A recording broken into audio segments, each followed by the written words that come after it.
আসন্ন ত্রয়োদশ জাতীয় সংসদ নির্বাচনে স্বতন্ত্র প্রার্থী হিসেবে অংশ নেওয়ার ঘোষণা দিয়েছেন জনপ্রিয় কন্টেন্ট ক্রিয়েটর আশরাফুল আলম, যিনি হিরো আলম নামে বেশি পরিচিত। এই ঘোষণার পর থেকেই তিনি হত্যার হুমকি পাচ্ছেন বলে দাবি করেছেন। হিরো আলম জানান, নির্বাচনে অংশ নেওয়ার বিষয়টি গণমাধ্যমে প্রকাশের পর থেকে বিভিন্নভাবে তাকে ভয়ভীতি ও প্রাণনাশের হুমকি দেওয়া হচ্ছে। এতে তিনি ও তার পরিবার চরম নিরাপত্তাহীনতায় ভুগছেন।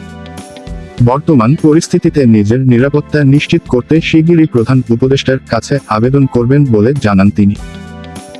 আবেদনে ব্যক্তিগত নিরাপত্তার জন্য একজন গানম্যান বরাদ্দ দেওয়ার অনুরোধ জানানো হবে।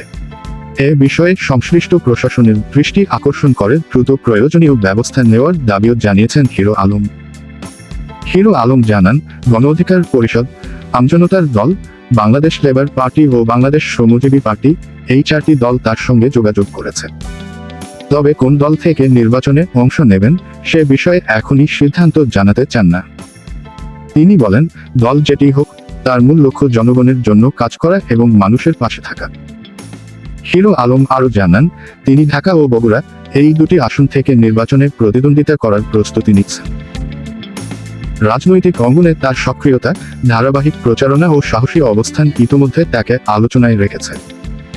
দলীয় প্রতীকে নির্বাচনে অংশ নিলে তার রাজনৈতিক যাত্রায় এটি একটি নতুন অধ্যায় হিসেবে বিবেচিত হবে। আমজনতা দলের সদস্য সচিব তারেক রহমান রোববার 28 ডিসেম্বর সন্ধ্যায় আয়োজিত এক অনুষ্ঠানে হিরো আলমকে দলে স্বাগত জানান এবং তার হাতে দলের সদস্যপদের ফর্ম তুলে দেন। অনুষ্ঠানে হিরো আলম বলেন, আমজনতা দলে যোগদানের সিদ্ধান্ত নেওয়ার আগে তিনি বেশ কয়েকটি রাজনৈতিক দলের সঙ্গে আলোচনা করেছেন। তবে এই দলের সঙ্গে তার মতামত এবং রাজনৈতিক গতিপথের মিল পেয়েছেন।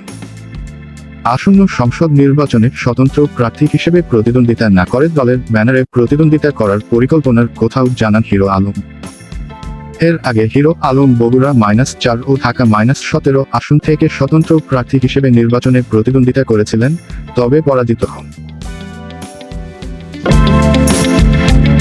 নৌপরিবহন এবং শ্রম ও কর্মসংস্থান মন্ত্রণালয়ের উপদেষ্টা ব্রিগেডিয়ার জেনারেল ড এম সাখাওয়াত হোসেন বলেছেন, শহীদ শরীফ ওসমান হাদী এখন শুধু বাংলাদেশের নয়, সারা পৃথিবীতেই তার নাম ছড়িয়ে পড়েছে। জুলাই বিপ্লবে তার ভূমিকায় জাতি আজীবন স্মরণ রাখবে। অ্যাডভার্টাইজমেন্টস। আজ শুক্রবার 2 জানুয়ারি বিকেল 4টায় ঝালকাঠির নলছিটি শহীদ ওসমান হাদী লঞ্চঘাট উদ্বোধনকালে এসব কথা বলেন নৌ উপদেষ্টা এম সাখাওয়াত হোসেন বলেন, ভবিষ্যতে যারা ক্ষমতায় আসবে তারা জুলাই বিপ্লবের চেতনা থেকে শিক্ষা নিয়ে জনগণের হয়ে দেশের জন্য সততার সঙ্গে কাজ করবে। যদি তা না হয়, এই শহীদদের আত্মা আমাদের কাউকে মাফ করবে না। নৌপরিবহন উপদেষ্টা বলেন, আমার মন্ত্রণালয়ের অধীনে হওয়ায় ইনকিলাব মঞ্চের মুখপাত্র শহীদ শরীফ ওসমান হাদীর স্মরণে নলছিটি লঞ্চঘাটের নাম পরিবর্তন করে নতুন নামকরণ করা হয়েছে শহীদ শরীফ ওসমান হাদী লঞ্চঘাট।